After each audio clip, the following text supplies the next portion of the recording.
भगत सिंह, सुखदेव और राजगुरु। इनकी शहादत की कहानी तो हम सब जानते हैं। पर 23 मार्च 1931 की उस रात को फांसी के बाद क्या हुआ, वो कहानी अक्सर कहीं दबकर रह जाती है। तो आज हम उसी अनकही और दर्दनाक दास्तां को समझने की कोशिश करेंगे। सोचिए, 23 मार्च की वो सर्द शाम लाहौर जेल में कुछ तो अजीब हो रहा था।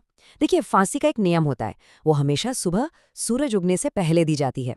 पर उस दिन फांसी सूरज ढलने के बाद दी जा रही थी। ये अपने आप में एक बहुत बड़ा सवाल था। ऐसा क्यों? और बात सिर्फ वक्त की नहीं थी। इससे भी बड़ी बात ये थी कि अंग्रेजी हुकूमत अपने ही बनाए हुए कानून तोड़ रही थी। फांसी की जो ऑफिशियल डेट थी वो 24 मार्च थी, लेकिन फांसी दी गई ठीक 11 घंटे पहले, 23 मार्च की शाम को। आखिर अंग्रेज सरकार को इतना डर किस बात का था कि उन्हें अपने ही नियमों को ताक पर रखना पड़ा? इस डर को समझने के लिए हमें पहले ये समझना होगा कि भगत सिंह उस वक्त तक सिर्फ एक क्रांतिकारी नहीं रह गए थे, वो पूरे देश के हीरो बन चुके थे। एक ऐसी आवाज जिसे दबाना अंग्रेजों के लिए लगभग नामुमकिन हो गया था। चलिए देखते हैं कि ये सब कैसे हुआ। तो कहानी शुरू होती है नवंबर 1928 से, जब साइमन कमीशन का विरोध कर रहे लाला लाजपत राय की लाठीचार्ज में मौत हो जाती है। इसका बदला लेने के लिए क्रांतिकारी अफसर स्कॉट को मारना चाहते थे, पर गलती से सॉन्डर्स मारा जाता है। फिर आता है अप्रैल 1929। भगत सिंह और बटुकेश्वर दत्त सेंट्रल असेंबली में बम फेंकते हैं, किसी को मारने के लिए नहीं, बल्कि सोई हुई सरकार के कानों तक अपनी आवाज पहुंचाने के लिए। इन घटनाओं ने ही भगत सिंह को घर घर में मशहूर कर दिया था। जेल में रहते हुए उन्होंने राजनीतिक कैदियों के साथ जो बुरा बर्ताव होता था, उसके खिलाफ भूख हड़ताल शुरू कर दी। और यह हड़ताल कोई 1-2 दिन नहीं, बल्कि पूरे पूरे 116 दिन चली। आप सोच सकते हैं, ये एक ऐसा अविश्वसनीय संघर्ष था जिसके आगे आखिरकार ब्रिटिश सरकार को झुकना पड़ा और उनकी मांगें माननी पड़ी। तो अब तस्वीर बिल्कुल साफ हो जाती है। अंग्रेजों का इरादा तो एक क्रांतिकारी को फांसी देने का था, पर हकीकत में उनके सामने एक ऐसा शख्स खड़ा था जो पूरे देश का हीरो बन चुका था। भगत सिंह की यही हिम्मत, यही जज्बा उन्हें प्रतिरोध का एक प्रतीक बना चुका था। और बस यही बात अधिकारियों के लिए एक बहुत ही विस्फोटक सिचुएशन पैदा कर रही थी। अब वापस चलते हैं फांसी की उस रात पर। वक्त से पहले फांसी देना तो बस शुरुआत थी। इसके बाद जो हुआ वो इस कहानी का सबसे ज्यादा तकलीफदेह और अपमानजनक हिस्सा है। अंग्रेजों का डर इतना ज्यादा था कि वो किसी भी तरह से एक बड़े जन आंदोलन से बचना चाहते थे। तो उन्होंने एक बहुत ही भयानक प्लान बनाया। आधी रात को जेल की पिछली दीवार तोड़ी गई, तीनों क्रांतिकारियों के शवों को फंदे से उतारा गया और फिर उनके टुकड़े करके बोरों में भर दिया गया।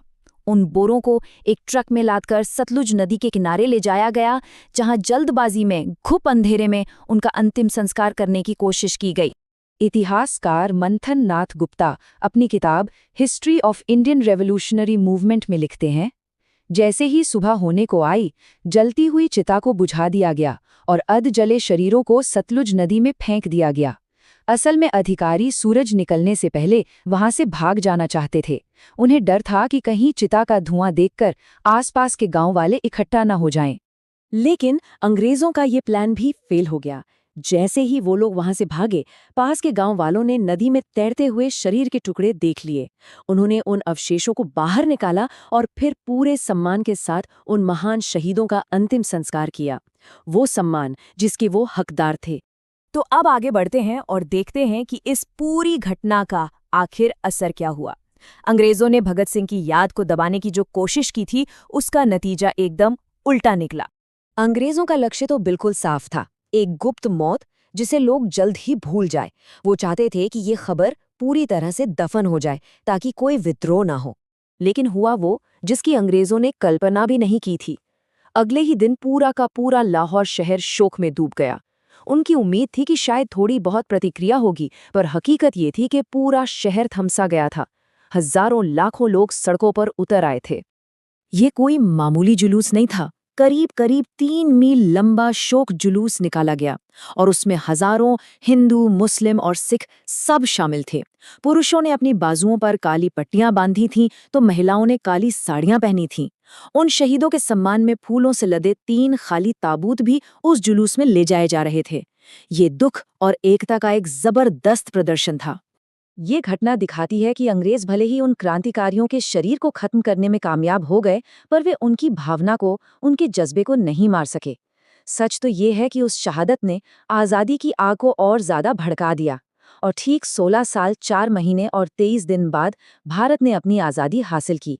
तो अंत में एक सवाल मन में आता है, अगर इतनी बड़ी, इतनी अहम कहानी को इतने लंबे समय तक छुपाकर रखा गया, तो इतिहास के पन्नों में और न जाने कितनी ऐसी कहानियां होंगी जो आज भी अनकही हैं।